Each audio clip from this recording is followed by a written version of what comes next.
오늘은 1등이 아니어도 괜찮아 네 번째 시간입니다. 1등이 아니어도 충분히 가치가 있고 의미가 있고 영향력이 있는 인생을 살아갈 수 있다라는 것이죠.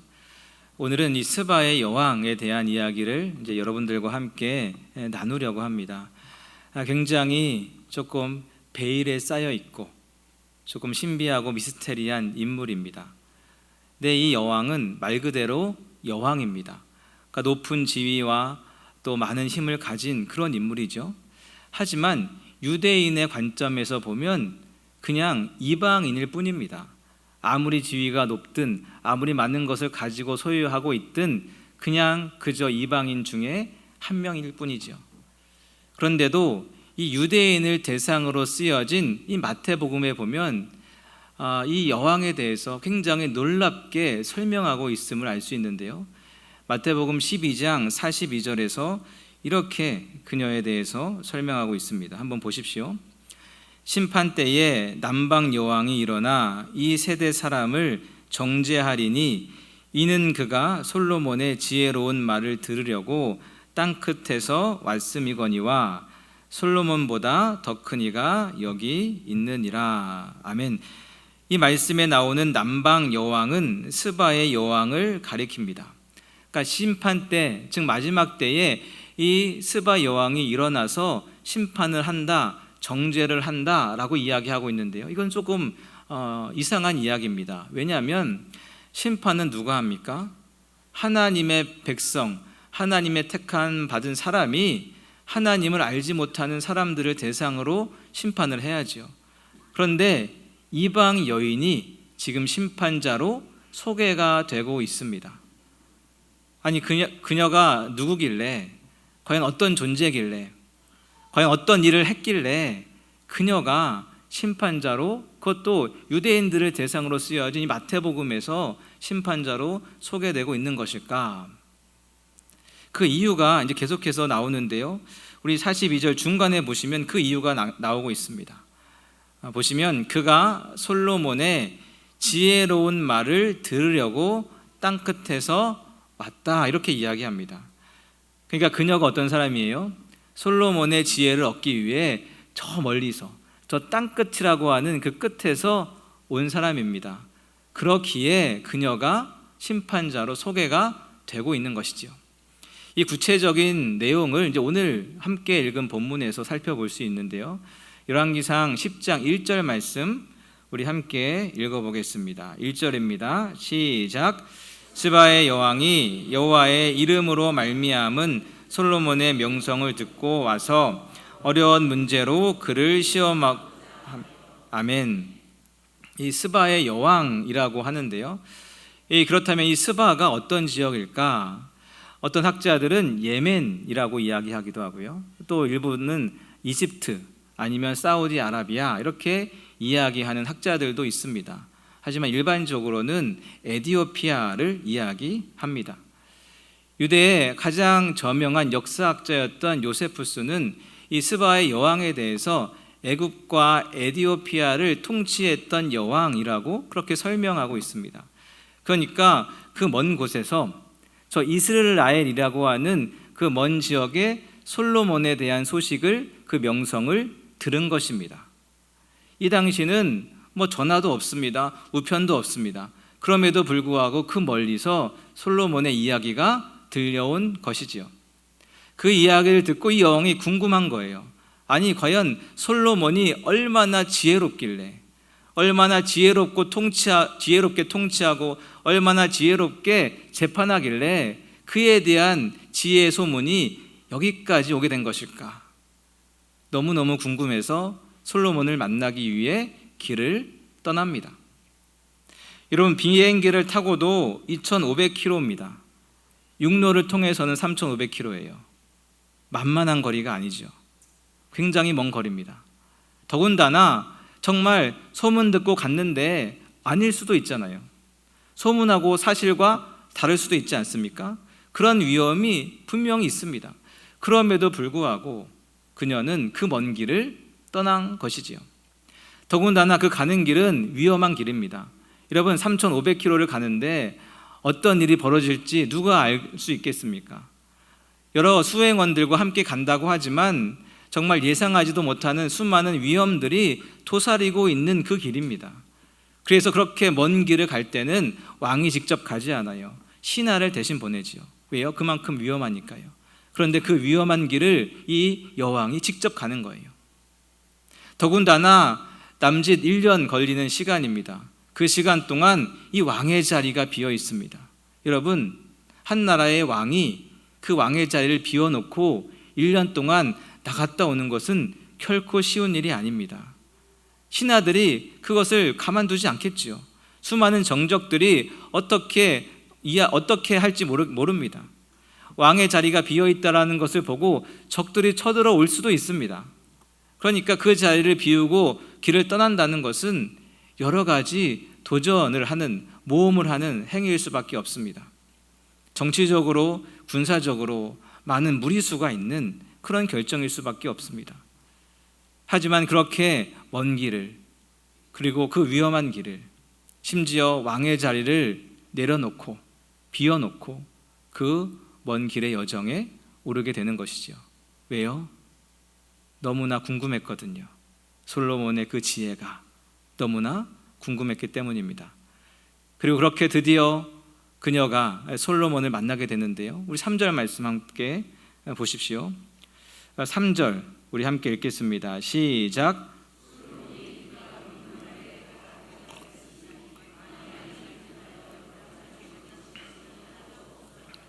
아멘. 여왕이 드디어 그 먼 길을 여행해서 솔로몬을 만났습니다. 그리고 질문을 하는데요. 이 기가 막히게 솔로몬이 대답을 하지 못하는 게 하나도 없는 거예요. 물으면 다 대답을 합니다. 얼마나 지혜로운지 그 지혜에 감탄을 하게 되죠. 그리고 이어지는 4절과 5절 보시면 솔로몬의 지혜와 건축된 왕궁을 봅니다. 그리고 식탁 위에 놓인 음식과 신하들이 입은 옷과 시중 드는 종들의 모습, 그리고 성전에서 번제드리는 그 모습을 보고 크게 놀라고 감동을 받게 됩니다. 그리고 6절에 보시면 이렇게 이야기하죠. 당신의 지혜에 대한 소문이 사실이었군요. 이렇게 이야기합니다. 7절에도 보시면 내가 믿지 못했는데 여기 와서 보니까 내가 들은 것보다 훨씬 뛰어납니다. 이렇게 이야기하는 거예요. 설마 했는데 내가 들은 것보다, 내가 기대한 것보다 훨씬 대단하고 뛰어나다라는 말이죠. 그러니까 먼 길을 고생해서 왔지만, 많은 것을 포기하면서 왔지만 그 길이 결코 헛되지 않았다, 정말 오기 잘했다, 이 말입니다. 여러분, 우리가 음식점에 갈 때 혹은 여행지에 갈 때 소문을 듣고 갈 때가 있습니다. 소문을 믿고 가죠. 하지만 음식점에 가서 음식을 먹어보고 또 여행지에 가서 여행을 해볼 때 소문과 달라서 실망할 때가 종종 있습니다. 그러면 그동안 그 소문을 듣고 온 모든 걸음과 그것들을 위해서 소비한 모든 에너지, 시간들이 너무나 아깝게 느껴질 때도 있습니다. 솔로몬은 어때요? 소문보다 훨씬 대단합니다. 소문보다 훨씬 뛰어납니다. 그러니 그 먼 길의 수고, 먼 길의 에너지, 먼 길의 그 노동이 결코 아깝지 않은 거죠. 여러분, 우리의 인생이 이런 인생 되기를 축복합니다. 내가 집사님에 대한 소문을 들었는데, 내가 권사님, 우리 장로님, 우리 성도님에 대한 소문을 들었는데 직접 만나보니 이거는 뭐 소문과는 비교할 수 없을 만큼 훨씬 더 좋구나. 내가 영신교회에 대한 소문을 들었는데 목사님 잘생겼다고, 우리 찬양대 찬양을 그렇게 잘한다고, 우리 성도님들 한 분 한 분 너무 귀하고 선하다고 소문을 들었는데 내가 와서 보니까 이거는 소문에 비할 게 아니고 정말 소문 그 이상이구나. 이런 교회, 이런 인생 될 수 있기를 축복합니다. 직접 와서 보고 직접 와서 만나보면 더 좋은 인생, 더 좋은 교회가 돼야 되지 않겠습니까? 그 예수님도 뭐라고 말씀하세요? 와 보라, 이렇게 이야기하고 있습니다. 일단 와서 봐. 너가 멀리서 보는 것, 너가 멀리서 듣는 것보다 일단 와서 보면 훨씬 좋을 거야. 그러니까 와 보라 이렇게 이야기하죠. 그렇다면 이 솔로몬에게 온 이 여왕이 과연 무엇을 질문했을까요? 무엇을 질문했길래 그 대답을 듣고 그의 지혜에 감탄하게 되었을까? 성경은 그녀가 무엇을 물었는지 정확하게 이야기하고 있지는 않습니다. 하지만 우리가 일반적으로 상식적으로 3,500km를 와서 물어보는 질문이 어떤 질문이겠습니까? 여러분이라면 어떤 질문을 하겠습니까? 목숨 걸고 온 그 길, 많은 시간을 투자해서 온 그 길입니다. 인생을 건 질문하지 않겠습니까? 내가 지금까지 살아오면서 가지고 있었던 수많은 고민들, 그 누구도 해결하지 못했던, 누구도 설명하지 못했던, 누구도 답하지 못했던 그 깊은 고민들, 근본적인 고민들을 가지고 질문하지 않았겠습니까? 그리고 결국 그 질문들은 지혜의 근원 되시는 하나님께로 그녀를 이끌게 됩니다. 그래서 질문들을 통해서 이 여왕이 하나님을 만나게 돼요. 어떻게 알 수 있느냐? 9절 말씀에 이렇게 나와 있기 때문이죠. 9절 말씀 보십시오. 당신의 하나님 여호와를 송축할지로다. 여호와께서 당신을 기뻐하사 이스라엘 왕위에 올리셨고 여호와께서 영원히 이스라엘을 사랑하심으로 당신을 세워 왕으로 삼아 정의와 공의를 행하게 하셨도다 하고. 아멘. 그러니까 솔로몬과 이야기를 나누고 모든 것을 살펴본 이 여왕이 결국 뭐하고 있어요? 하나님을 찬양하고 있습니다. 그리고 솔로몬이 왕이 되게 하신 분도 하나님이시라는 사실을 고백하고 있습니다. 이 이스라엘 백성들이 이 지혜를 누리게 된 것도 결국엔 하나님이 그들을 사랑했기 때문이다, 이렇게 이야기하고 있습니다. 그러니까 모든 질문의 결론이 하나님께로 귀결된 것이지요. 그렇게 해서 모든 지혜의 근원, 모든 인생의 근본, 모든 축복의 근원 되신 하나님을 경험하고 하나님을 만나고 하나님을 고백하고 있는 것입니다. 사랑하는 여러분, 우리에게도 이런 질문이 있어야 됩니다. 그저 살아가는데 바쁘고 하루하루 사는데 벅차고 우리의 관심이 다른 데 있어서 정말 중요한 질문, 내가 왜 사는가? 내가 무엇을 위해 사는가? 우리 인생에서 진짜 중요한 것이 무엇인가? 내가 어떻게 매일매일 살아가야 하는가? 아주 근본적인 질문조차 잃어버리고 살고 있다면 우리 인생에서 가장 중요한 것을 놓치고 있는 것이지요. 이 스바의 여왕은 비록 유대인은 아니었지만 그는 질문하는 사람이었습니다. 진리를 갈망하고 있었던 사람이에요. 그는 그 질문에 목숨을 걸었습니다. 그 질문에 인생을 걸었습니다. 그 질문에 해답을 찾기 위해 수많은 것들을 포기하고 버리고 그 길을 떠났습니다. 여러분, 진짜 지혜로운 사람은 질문하는 사람이에요. 진짜 지혜로운 사람은 내가 알지 못한다라는 것을 인정하는 사람입니다.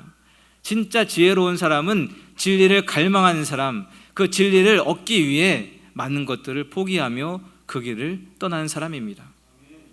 여러분, 우리의 인생에 이런 질문들이 회복될 수 있기를 축복합니다. 내 인생의 근원은 어디인가? 나를 있게 한 그 존재, 그것은 누구이고 내가 목표로 삼아야 한 그 인생의 목표는 무엇인가? 내가 붙잡고 있는 이 것들은 진짜 가치 있고 의미 있는 것들인가? 그리고 나는 죽으면 어떻게 되는가? 나는 무엇을 위해 살아가야 하는가? 여러분, 이런 질문들이 우리 안에 살아날 수 있기를 축복합니다.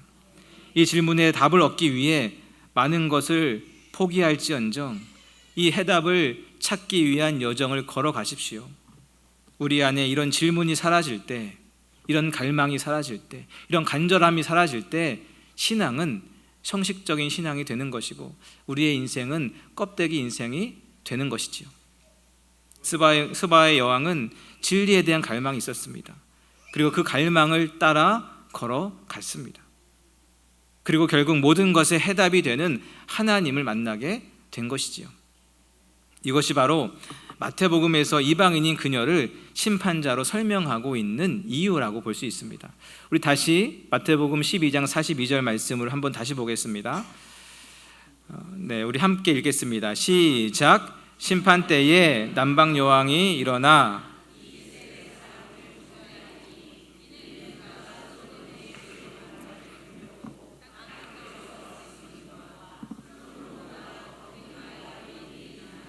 아멘. 이제 이 구절이 조금 더 이해가 되시죠?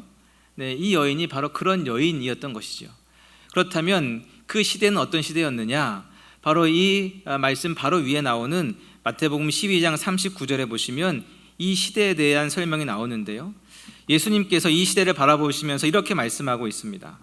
악하고 음란한 세대가 표적을 구하나 선지자 요나의 표적밖에는 볼 표적이 없느니라. 아멘.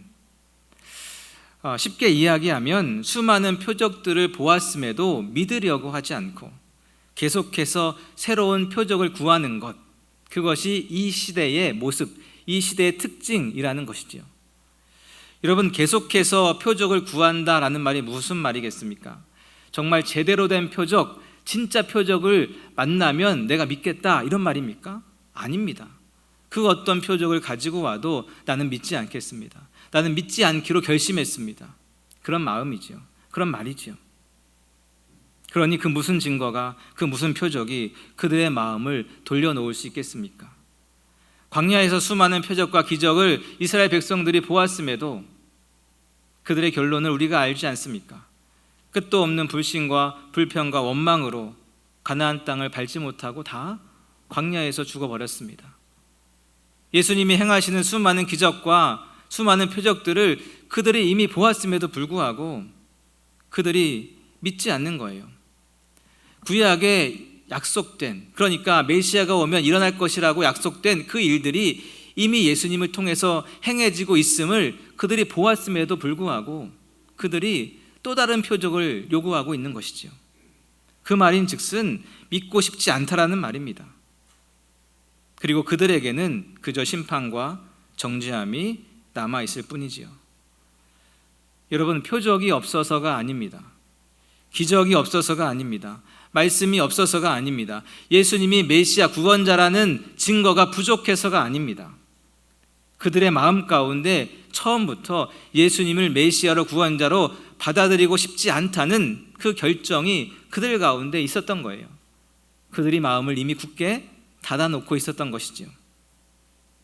여러분, 이 땅의 수많은 사람들이 아직도 예수님을 믿지 않는 이유가 무엇이겠습니까? 이 땅에 교회가 없어서 그렇습니까? 이 땅에 복음이 없어서 그렇습니까? 단 한 번도 그들이 복음을 듣지 못하고 전도를 당해보지 못해서입니까? 정말 대부분의 경우는 그들 마음 가운데 예수님을 믿지 않기로 이미 굳게 결정했기 때문에 그렇지요. 어떤 증거를 가지고 와봐라, 어떤 이야기를 해봐라, 내가 믿나? 그래서 아무리 증거를 보여줘도, 아무리 복음을 이야기해도 믿지 않습니다. 그리고 이야기하지요. 또 다른 증거 없어? 또 다른 이야기 없어? 좀 더 구체적이고 좀 더 과학적이고 좀 더 확실한 또 다른 증거 없어? 한마디로 믿고 싶지 않다라는 겁니다. 그들 중에는 대부분 근처에 교회가 있습니다. 근처에 복음에 대해서 들어봤을 것입니다. 같이 교회 가자고 전도하는 사람들을 분명히 한두 번 경험해 봤을 것입니다. 그의 가족 중에, 그의 친척 중에 예수님 믿는 사람이 분명히 있을 것입니다. 손만 뻗으면 닿을 수 있는 거리에 말씀이 있고 교회가 있고 복음이 있고 예배가 있습니다. 하지만 이미 마음을 굳게 닫아버렸어요. 듣지 않기로 결정해버린 것이죠. 여러분, 우리도 마찬가지입니다. 믿음의 진보, 믿음이 한 발짝 더 나아가지 못한 이유가 무엇입니까? 예배가 없어서입니까? 예배가 부족해서입니까? 기도의 자리가 없어서, 섬김과 봉사의 자리가 없어서입니까? 아니요. 작정만 하면 참석할 수 있는 수많은 예배, 수많은 기도의 자리, 수많은 성경 공부, 수많은 섬김의 자리가 우리에게도 있습니다. 하지만 처음부터 선을 긋습니다. 나는 딱 여기까지만, 그 이상은 조금 버겁고 딱 여기까지만 예배하고 여기까지만 섬길 거야. 그러니 아무리 말씀이 들어가도, 아무리 은혜가 들어가도 변화가 쉽게 일어나지 않고 믿음의 진보가 쉽게 일어나지 않는 것이지요. 아무리 표적을 들이부어도 여전히 꿈쩍하지 않고 계속해서 또 다른 표적을 구하고 있는 이 바리새인과, 또 아무리 복음을 들려줘도 그 복음을 듣지 않고 또 다른 복음, 또 다른 이야기를 이야기하는 믿지 않는 사람들과, 이미 예배의 자리, 기도의 자리, 섬김의 자리가 있음에도 불구하고 뭔가 더 감동적인 예배 없어, 더 감동적인 말씀 없어, 좀 더 제대로 된 섬김의 자리 없어, 그렇게 또 다른 것들을 요구하는 우리의 모습과 그리 다르지 않을 것입니다. 그러면서 남방 여왕, 즉 스바의 여왕의 이야기가 나오고 있습니다. 이 여왕이 솔로몬의 지혜를 얻기 위해서 그 먼 땅 끝에서 솔로몬을 만나기 위해 온 것입니다. 무슨 말입니까? 이방 나라에 살고 있는 그 이방인도 솔로몬의 지혜를 얻기 위해 이 멀리서 왔는데, 솔로몬보다 더 지혜로우신 위대하신 예수님이 바로 눈앞에 있는데, 그 말씀과 그 기적이 우리 앞에 있는데 도무지 믿으려 하지 않고 도무지 받아들여지지 않고 있는 그들 향해서 애타게 이야기하고 있는 것이지요. 그렇기 때문에 그 남방 여왕이 이 세대를 심판할 것이다, 정죄할 것이다. 진리를 갈망하지 않는 세대, 도무지 믿지 않는 이 세대, 진리를 위해서 그 어떤 수고와 희생과 그 어떤 노력도 하지 않는 이 세대를 심판할 것이다, 이렇게 말하고 있는 것이지요. 여러분, 세상은 점점 복음에 대해서 관심을 잃어버리고 있습니다. 말씀에 대해, 예수님에 대해 궁금해하지 않습니다. 이것이 말세의 징조지요. 점점 사람들이 교회를 떠나가고 있습니다. 특히 젊은 세대는 점점 더 보기 힘들어지고 있습니다. 세상에 대해서는 관심이 점점 많아지는데, 교육에 대해서, 엔터테인먼트에 대해서, 또 여러 가지 사회적인 현상에 대해서, 그리고 정치에 대해서, 혹은 여러 가지 현상에 대해서는 관심이 더 많아지고 있지만, 정말 생명되는, 정말 진리되는 그 복음에 대해서는 점점 관심이 멀어지고 있는, 그것이 이 세대의 모습이지요. 여러분 어떠십니까? 여러분에게는 그 갈망이 있습니까? 그 간절함이 있습니까? 예배를 사모해서, 말씀을 너무 사모해서, 예수님을 너무 사모해서 그 먼 거리도 아랑곳하지 않고 달려오는 그 사모함, 수많은 것들을 포기하고 내려놓고 달려오는 그 사모함, 그 사모함과 간절함이 우리 안에 있습니까? 스바의 여왕의 이 모습이 우리에게 도전이 될 수 있기를 축복합니다. 그녀는 이방인이었지만 질문했습니다. 여왕이었지만 배우기를 두려워하지 않았습니다. 비록 땅끝에 있었지만 멀리 달려오는 것을 주저하지 않았습니다. 그리고 결국 그녀가 하나님을 만나지요. 하나님을 찬양합니다. 그리고 그 땅에 하나님의 복음이 전파되고 그 다음 세대들이 하나님을 믿게 돼요. 그 놀라운 일이 그녀를 통해 일어나게 되는 것이죠. 그러나 유대의 종교 지도자들은 어떻습니까? 예수님 바로 가까이 있었지만 예수님과 사실은 가장 멀리 있었어요. 많이 배웠지만 깨닫지 못했습니다. 수많은 표적을 보고 수많은 말씀을 들었지만 여전히 그들의 마음은 굳게 닫혀 있었던 것이지요. 결국 누가 복음을 수요했습니까? 결국 누가 하나님을 만났습니까? 진리를 향한 그 갈망이 그 인생을 바꾼 것입니다. 진리를 향한 갈망이 그녀를 하나님께로 이끈 것이지요. 사랑하는 여러분, 우리의 갈망이 우리의 인생을 바꿉니다. 1등이 아니어도 괜찮습니다. 어디에 있든지 어떤 모습이 있는지 상관없습니다. 진리를 향한 갈망, 하나님을 향한 간절함, 그것이 우리에게 있으면 그걸로 족한 것입니다. 하나님은 악하고 음란한 이 세대 가운데, 하나님을 찾지 않고 하나님을 갈망하지 않는 이 세대 가운데 하나님을 찾고 있는, 하나님을 간절히 갈망하고 있는 그 한 사람을 찾고 있습니다. 바로 그 한 사람이 우리가 될 수 있기를 축복합니다. 그러면 그 길 끝에서 예수님을 만나는 것이고, 그 만남을 통해 우리의 인생이 복된 인생이 되는 것이지요. 그 갈망함으로 주님께 더 가까이 나아가는, 더 주님을 간절히 찾고 주님을 만나는 그런 인생 될 수 있기를 주님의 이름으로 간절히 축원합니다.